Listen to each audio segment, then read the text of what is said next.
In this video I'm going to show you how to replace the rear brakes in a Honda Civic. It's a 2008 and so that generation. It's pretty easy, very similar to replacing like the front brakes of a car. The only difference is there's a parking brake involved, and you need a special tool to screw the piston back into the caliper. You can't just use a C-clamp. The tool is fairly easy to get. It looks like a little cube. You can buy it in any auto parts store. I think it costs like $5 to $10 or whatever to get. Other than that, it's all pretty similar.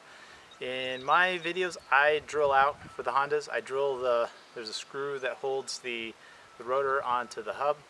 I just drill those out and I don't replace them. If you choose to replace them, that's up to you. It's definitely not wrong, but they're not necessary either. I believe it's something to help with assembly. That's my understanding. It's not necessarily like a maintenance or it's definitely not a safety item. Now, if you've done brakes before, it's probably only take a couple hours to do the rear brakes, unless you come across any other issues.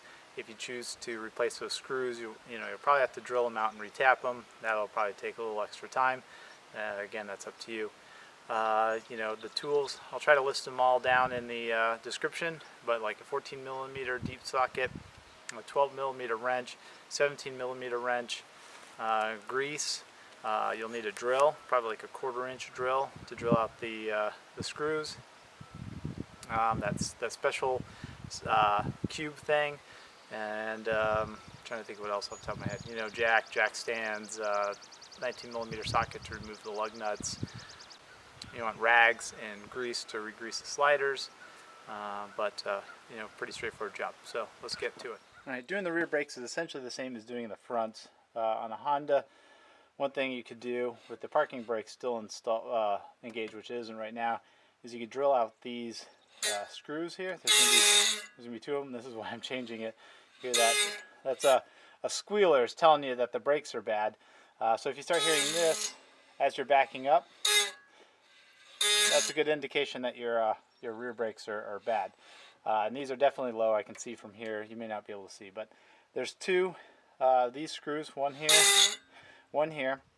You can try removing them with an impact, like a screwdriver, but I'm going to try. Usually I find that even if you get one out, you might not get the other one, so you can drill them out. I plan on at least drilling one out. The next step then is we'll take the whole caliper assembly off. So there's two 14mm bolts holding it on. You'll need a deep socket to get in there easily on both sides. We'll pull this off, pull the rotor off.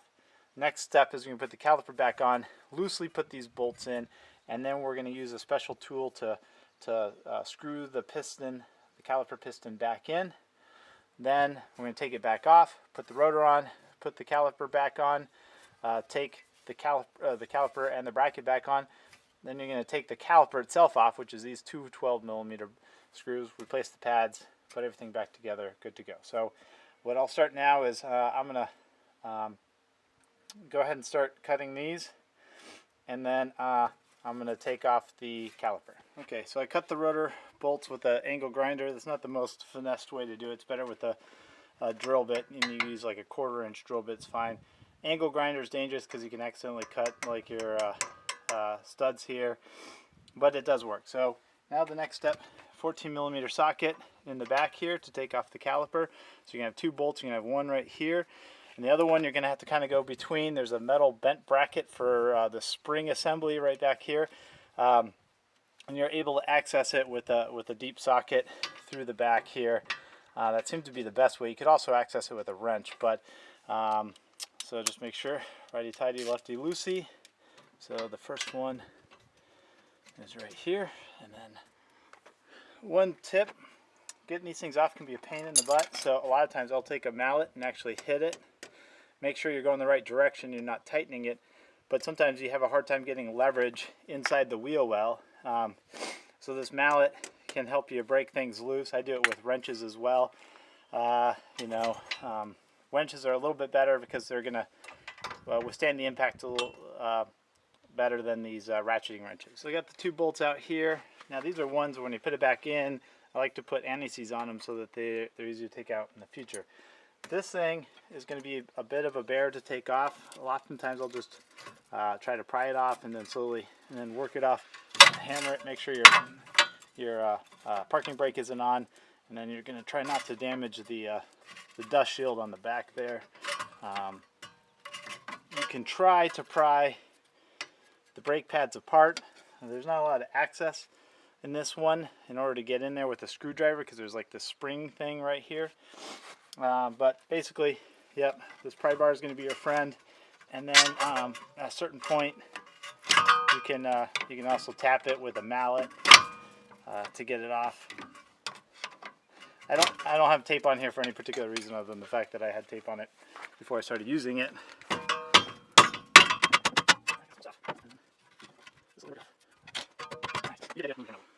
Okay, I ground it just a touch more, so I got the caliper off, and it can kind of just hang here. Normally don't want it to hang on the brake line, but because there's this cable that is attached to the parking brake, that's okay. It'll just kind of sit here. And all I did is I just hammered the rotor and actually inwards a little bit, and that broke it free enough where I can start taking this thing off. And so sometimes this can be the hardest part, is getting this stupid rotor off, even after you get the... There you go. Now what I'm going to do is, like I said before, I'm actually going to put this back on real quick. And this goes in here. Now there's a weird thing. There's like these metal clips right here that just go on either side. So if you have problems getting those bolts back in, it's because there's like a little metal clip. I'm actually going to straighten that one out a little bit. And the reason I'm going to do that, because I need to screw the piston back in. So they don't have to be in very much, just enough where you can basically, and you need, so that's enough for one. You just need it so it's not going to twist while you're screwing that piston back in. The other thing you're going to want to do is remove these brake pads, which can be a little bit of a pain in the butt because you have to get them free of the ears.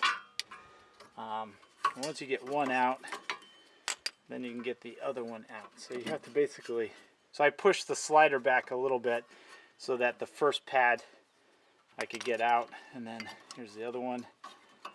Now the back one has this tab on it, just FYI. So the back one has this spring tab. You'll need that when you do the, so now I'm going to put the bolt back down under here, and then I'll lower the camera down and I'll show you what I got to do as far as getting the piston back in. You can't just use a C-clamp on like you do on front brakes because of the parking brake. Alright, so I'm hand holding it right now, but so see how these has notches like across in the different style parking brakes, or different pistons will have a different style. You get this universal tool like this, and what that does is you fit it in, and depending on what set of notches you have, see there's a bunch of different setups here, it depends on which one you need. So on ours, for this Honda, we use this like 4-way because it has 4 crosses. Basically this goes in, it fits in those grooves, and then you use a wrench to basically tighten it down, and the piston will screw back into the caliper. It should go in fairly easily. If it doesn't, you may have to get a new caliper, unfortunately. But so that'll be the next step right now. So I'm going to use so I'm going to change the angle here and show you that. All right. So just fit this up in the grooves. It should just turn fairly easily, and you should see the piston going back. You got to be careful one thing. You're pushing the sliders back, so you could push the sliders out of the caliper here. So it should be as easy as this, where I'm really can do it with one hand, just kind of. And what you'll see is there's the bellows rubber kind of seal around the piston. Once that becomes kind of level or flush with it doesn't seem like it's going any further, then you're done. You don't have to necessarily mount it back on the brackets like this. You could potentially do it with hand holding it, but if it's just a little tougher, sometimes it's almost like you want a third hand, so that's why I just loosely bolt these things back on. And it's just an idea, if you ever do a different car, then that's one solution, because sometimes they can be a little bit more difficult to do. So now the next thing I'm going to do is take these bolts back out.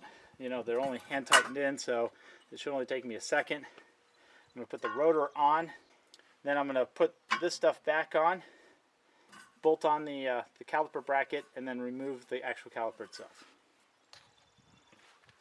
Alright, so the new rotor should just slip back in. There's going to be a couple spots where those bolts were supposed to go into the hub. I just line those things up when you do the install. Getting the caliper bolted back on is can be one of the more frustrating things. One trick is to get one started, like on the top, just a little bit, and then go in and start the bottom one.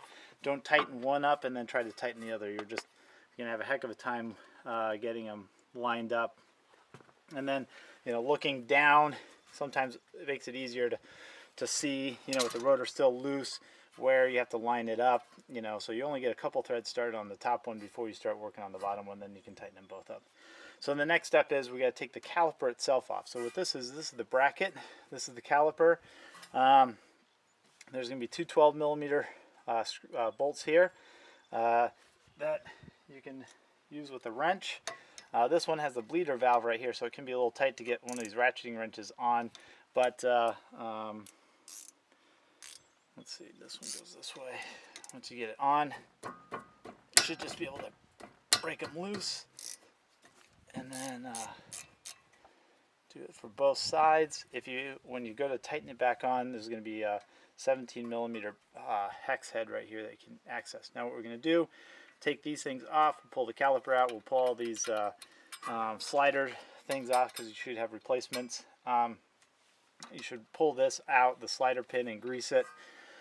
I won't necessarily show that step. I'll show how to pull the sliders out and then like the greasing. The side note with the rotors, I just replace rotors. People try to reuse them. I don't know what the point is. Mine are pretty well toasted. They've been on the car for 160,000 miles. So I just get new ones. If you buy them yourself, and you're installing it yourself, it's not that expensive. It's like 20, 30 bucks. I can't remember how much I paid for these, and these are decent mid-grade. These are Centrics. I like Centric brake parts, the rotors, and the pads. I think ceramic pads. Ceramic pads were like 20 bucks. This is like 20. So if all told, I think I spent like 60 bucks on parts, something like that. I'll have some links down in the description to go over that a little bit more. So next step, I'm going to undo these two, take the caliper off, remove these. Okay, caliper's off. You got these little sliders. This one's a little bit, this one's easier. Pull these things off. You can get new ones. There's one up here that kind of just pry out however you want. Get in on the back side. Makes it a little easier. I won't show that, but you just pry it off. The slider pins just pull out. You pull the boot away a little bit, pull the slider pin out. What you're going to do is wipe that off. You put new grease on that, and then all you have to do is just shove it back in until the boot clips back over the pin. So grease it with brake, like a high temperature brake grease, and then that'll keep that from seizing up in the future.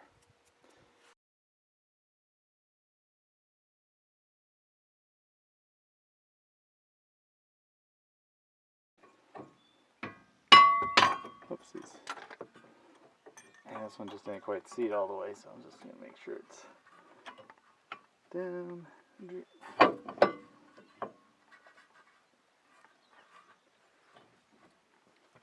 Every once in a while, you just get a troublesome one. Oh, it keeps wanting to pop out.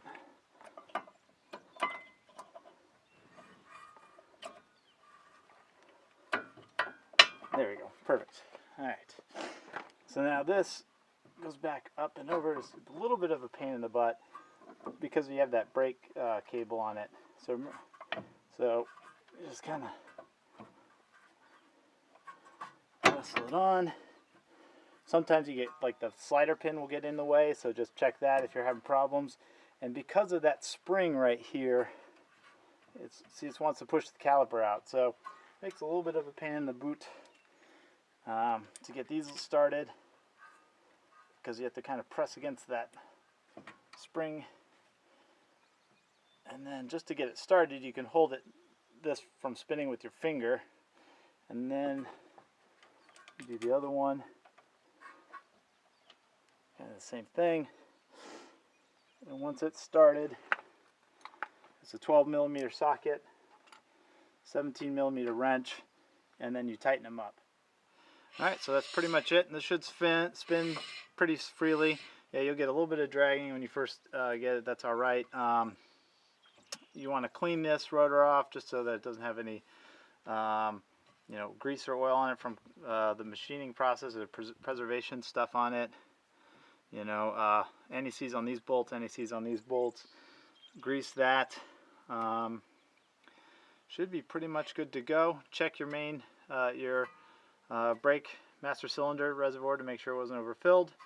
And pump, before you start driving it, pump the brakes. Turn the car on, pump the brakes. You might feel the pedal go down to the floor or something funky. That's because because you push the piston all the way back, the piston's going to have to move out a little bit, and so it'll feel like you have a dead pedal at first. So before you drive anywhere, before anybody else drives it, pump the pedal before you go anywhere. So with the car on though, because that'll give you the brake boost to give it, help you pump the pedal. That's pretty much it. If you like the video, please give me a thumbs up.